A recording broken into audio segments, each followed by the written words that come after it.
झोपड़ी के द्वार पर बाप और बेटा दोनों एक बुझे हुए अलाव के सामने चुपचाप बैठे हुए हैं और अंदर बेटे की जवान बीबी बुधिया प्रसव वेदना में पछाड़ खा रही थी। रह रह कर उसके मुंह से ऐसी दिल हिला देने वाली आवाज निकलती थी कि दोनों कलेजा थाम लेते थे। जाड़ों की रात थी, प्रकृति सन्नाटे में डूबी हुई, सारा गांव अंधकार में लय हो गया था। घीसू ने कहा, मालूम होता है बचेगी नहीं। सारा दिन दौड़ते हो गया। जा देख तो आ, माधव चिढ़कर बोला। मरना ही तो है, जल्दी मर क्यों नहीं जाती? देख कर क्या करूं? तो बड़ा बेदर्द है बे साला। साल भर जिसके साथ सुख चैन से रहा, उसी के साथ इतनी बेवफाई। तो मुझसे तो उसका तड़पना और हाथ पांव पटकना नहीं देखा जाता। चमारों का कुनबा था और सारे गांव में बदनाम। घीसू एक दिन काम करता तो 3 दिन आराम करता। माधव इतना काम चोर था कि आध घंटे काम करता तो घंटे भर चीलम पीता। इसलिए उन्हें कहीं भी मजदूरी नहीं मिलती थी। घर में मुट्ठी भर भी अनाज मौजूद हो तो उनके लिए काम करने की कसम थी। जब 2-4 फाके हो जाते तो घीसू पेड़ पर चढ़कर लकड़ियां तोड़ लाता और माधव बाजार में बेच लाता। और जब तक वह पैसे रहते दोनों इधर उधर मारे मारे फिरते। गांव में काम की कमी न थी। किसानों का गांव था। मेहनती आदमी के लिए 50 काम थे, मगर इन दोनों को उसी वक्त बुलाते जब 2 आदमियों में से एक का काम पाकर भी संतोष कर लेने के सिवा और कोई चारा ना होता। अगर दोनों साधु होते तो उन्हें संतोष और धैर्य के लिए संयम और नियम की बिल्कुल जरूरत ना होती। यह तो इनकी प्रकृति थी। विचित्र जीवन था इनका। घर में मिट्टी के 2-4 बर्तन के सिवा कोई संपत्ति नहीं। फटे चीथड़ों से अपनी नग्नता को ढांके हुए जिए जाते थे। संसार की चिंताओं से मुक्त, कर्ज से लदे हुए, गालियां भी खाते, मार भी खाते, मगर कोई गम नहीं। दिन इतने की वसूली की बिल्कुल आशा न रहने पर भी लोग इन्हें कुछ न कुछ कर्ज दे देते थे। मटर आलू की फसल में दूसरों के खेतों में मटर या आलू उखाड़ लाते और भून भान कर खा लेते, या 10-5 ऊख उखाड़ लाते और रात को चूसते। घीसू ने इसी आकाश वृत्ति से 60 साल की उम्र काट दी और माधव भी सपूत बेटे की तरह बाप की ही पद चिन्हों पर चल रहा था, बल्कि उसका नाम और भी उजागर कर रहा था। इस वक्त भी दोनों अलाव के सामने बैठकर आलू भून रहे थे, जो कि किसी खेत से खोद लाए थे। घीसू की स्त्री का तो बहुत दिन हुए देहांत हो गया था।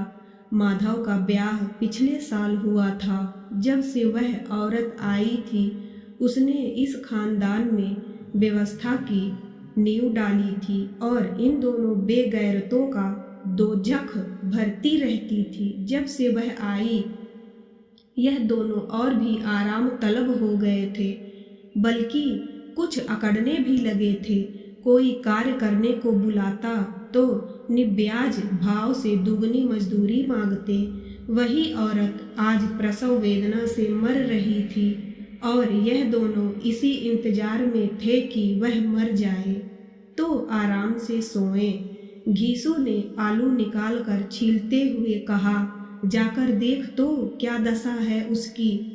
माधव को भय था कि वह कोठरी में गया तो घीसू आलूओं का बड़ा भाग साफ कर देगा।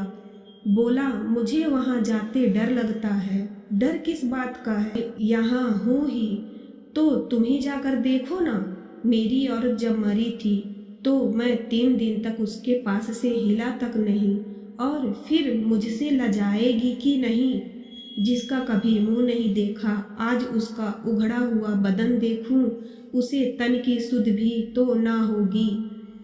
मुझे देख लेगी तो खुलकर हाथ पांव भी ना पटक सकेगी। मैं सोचता हूँ कोई बाल बच्चा हुआ तो क्या होगा, सोंठ गुड़ तेल कुछ भी तो नहीं है घर में, सब कुछ आ जाएगा भगवान दे तो। जो लोग अभी एक पैसा नहीं दे रहे हैं वे ही कल बुलाकर रुपए देंगे। दोनों आलू निकाल कर जलते जलते ही खाने लगे। कल से कुछ नहीं खाया था, इतना सब्र न था कि ठंडा हो जाने दें। कई बार दोनों की जबानें जल गईं। छिल जाने पर आलू का बाहरी हिस्सा जवान हलक और तालू को जला देता था और उस अंगारे को मुंह में रखने से ज़्यादा खैरियत इसी में थी कि वह अंदर पहुंच जाए। वहां उसे ठंडा करने के लिए काफ़ी सामान थे, इसीलिए दोनों जल्द जल्द निगल जाते। हालांकि इस कोशिश में उनकी आंखों से आंसू निकल आते। घीसू को उस वक्त ठाकुर की बारात याद आई जिसमें 20 साल पहले वह गया था। उस दावत में उसे जो तृप्ति मिली थी वह उसके जीवन में एक याद रखने लायक बात थी और आज भी उसकी याद ताजी थी। बोला वह भोज नहीं भूलता। तब से फिर उस तरह का खाना और भरपेट नहीं मिला। लड़की वालों ने सबको भरपेट पूड़ियाँ खिलाई थी। छोटे बड़े सब ने पूड़ियाँ खाई और असली घी की चटनी, रायता, 3 तरह के सूखे साग, एक रसेदार तरकारी, दही, मिठाई। अब क्या बताऊं कि उस भोज में क्या स्वाद मिला। कोई रोक टोक नहीं थी, जो चीज चाहो मांगो, जितना चाहो खाओ। लोगों ने ऐसा खाया कि किसी ने पानी ना पिया गया। मगर परोसने वाले हैं कि पत्तल में गर्म गर्म गोल गोल सुवासित कचौड़ियाँ डाल देते हैं। मना करते हैं कि नहीं चाहिए। पत्तल पर हाथ रोके हुए हैं मगर वह है कि दिए जाते हैं। और जब सब ने मुंह धो लिया तो पान इलायची भी मिली, मगर मुझे पान लेने की कहाँ सुध थी। खड़ा हुआ न जाता था, ऐसा दिल दरियाव था वह ठाकुर। माधव ने इन पदार्थों का मन ही मन मजा लेते हुए कहा, अब हमें कोई ऐसा भोज नहीं खिलाता, अब कोई क्या खिलाएगा। वह जमाना दूसरा था, अब तो सबको किफ़ायत सूझती है। तुमने एक 20 पूरियाँ खाई होंगी। 20 से ज़्यादा खाई थी, मैं 50 खा जाता। 50 से कम मैंने न खाई होंगी। अच्छा पका था, तू तो मेरा आधा भी नहीं है। आलू खाकर दोनों ने पानी पिया और वहीं अलाव के सामने अपनी धोतियाँ ओढ़कर पाँव पेट में डाले सो रहे, जैसे 2 बड़े बड़े अजगर गेंडुलिया मारे पड़े हों। और बुधिया अभी तक कराह रही थी। सवेरे माधव ने कोठरी में जाकर देखा तो उसकी स्त्री ठंडी हो गई थी। उसके मुंह पर मक्खियाँ भिनक रही थी। पथराई हुई आंखें ऊपर टंगी हुई थी। सारी देह धूल से लथपथ हो रही थी। उसके पेट में बच्चा मर गया था। माधव भागा हुआ घीसू के पास आया। फिर दोनों जोर जोर से हाय हाय करने और छाती पीटने लगे। पड़ोस वालों ने यह रोना धोना सुना तो दौड़ते हुए आए और पुरानी मर्यादा के अनुसार इन अभागों को समझाने लगे। मगर ज़्यादा रोने पीटने का अवसर न था। कफन की और लकड़ी की फिक्र करनी थी। घर में तो पैसा इस तरह गायब था जैसे चील के घोंसले में मांस। बाप बेटे रोते हुए गांव के जमींदार के पास गए। वह इन दोनों की सूरत से नफरत करते थे। कई बार इन्हें अपने हाथों से पेट चुके थे। चोरी करने के लिए, वादे पर काम पर न आने के लिए। पूछा, क्या है रे घिसुआ, रोता क्यों है? अब तो तू कहीं दिखलाई भी नहीं देता। मालूम होता है इस गांव में रहना नहीं चाहता। घीसू ने जमीन पर सिर रखकर आंखों में आंसू भरे हुए कहा, सरकार बड़ी विपत्ति में हूँ। माधव की घरवाली रात को गुजर गई। रात भर तड़पती रही। सरकार हम दोनों उसके सिरहाने बैठे रहे। दवा दारू जो कुछ हो सका सब कुछ किया। अब कोई एक रोटी देने वाला भी ना।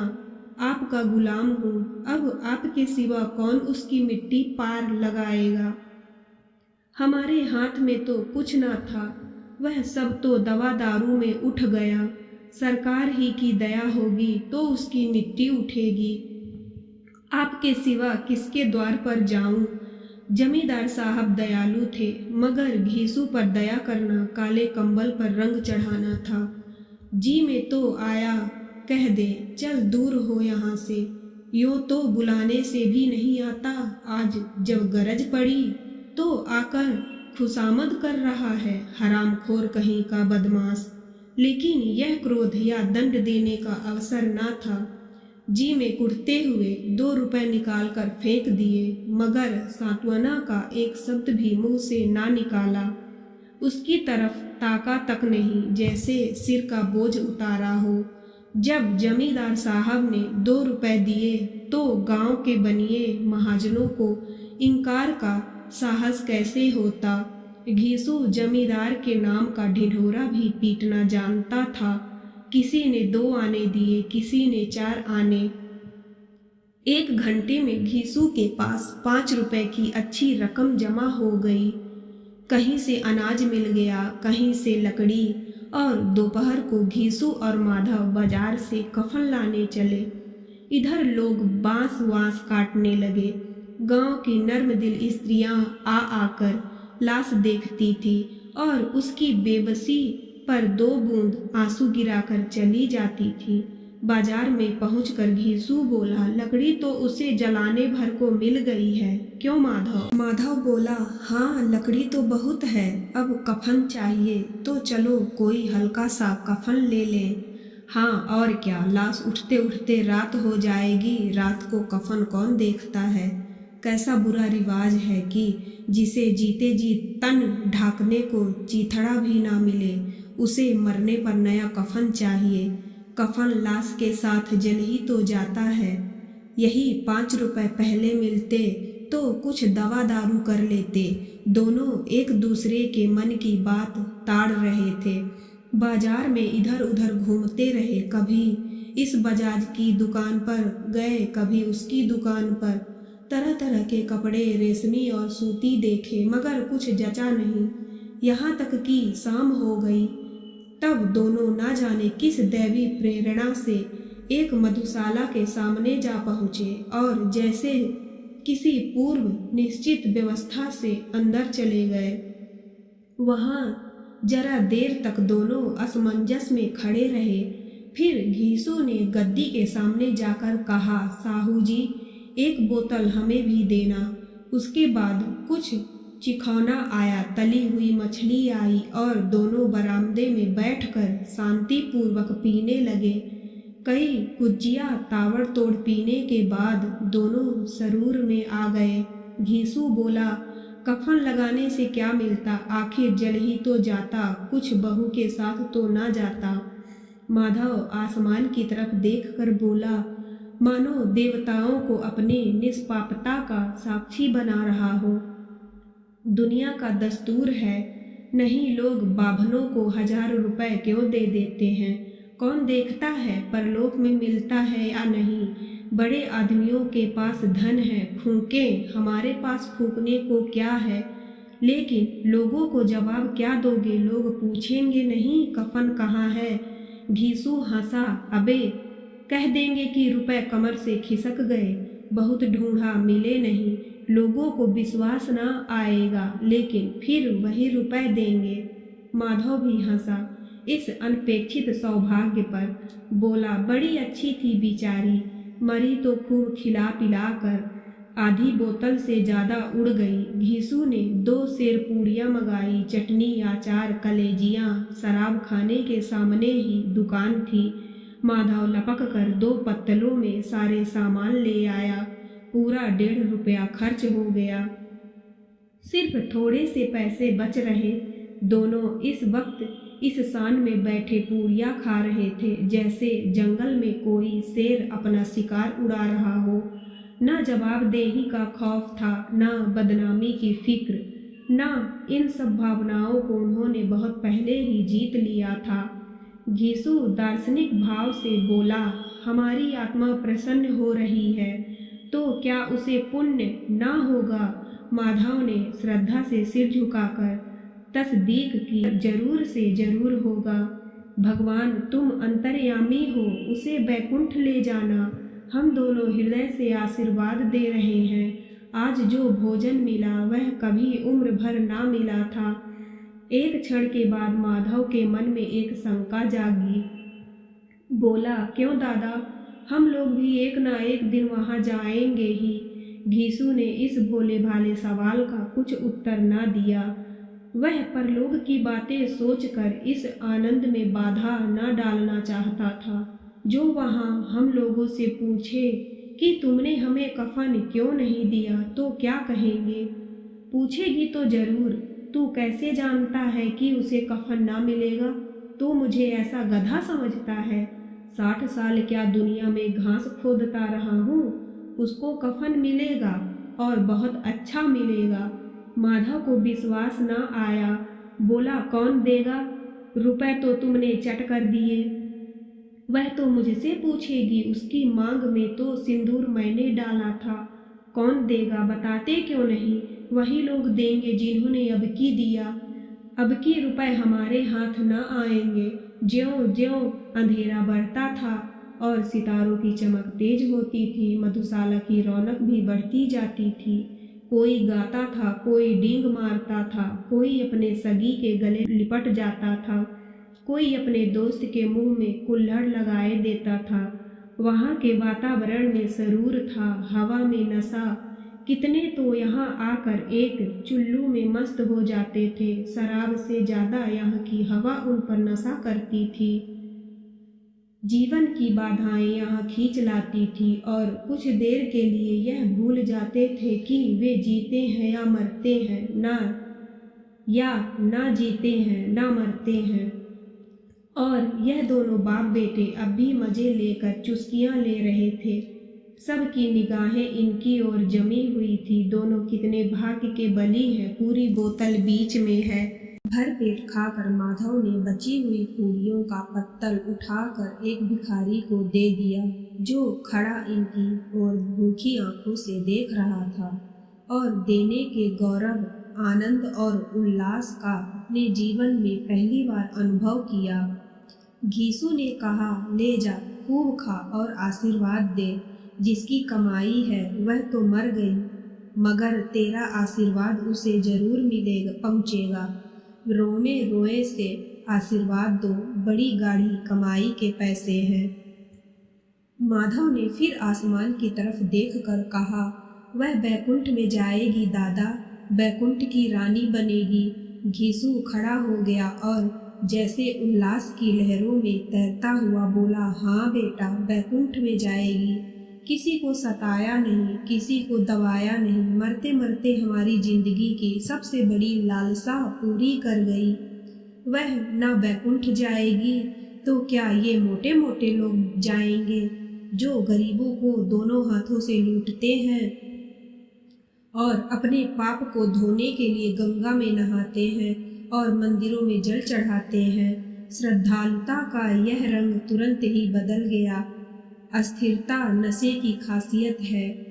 दुख और निराश का दौरा हुआ। माधव बोला, मगर दादा, बेचारी ने जिंदगी में बड़ा दुख भोगा, कितना दुख झेल कर मरी। वह आंखों पर हाथ रखकर रोने लगा, चीखे मार मार कर। घीसू ने समझाया, क्यों रोता है बेटा, खुश हो कि वह माया जाल से मुक्त हो गई, जंजाल से छूट गई। बड़ी भाग्यवान थी जो इतनी जल्द माया मोह के बंधन तोड़ दिए। और दोनों खड़े होकर गाने लगे, ठगिनी क्यों नैना झमकाए ठगिनी, पियकड़ों की आंखें इनकी ओर लगी हुई थी।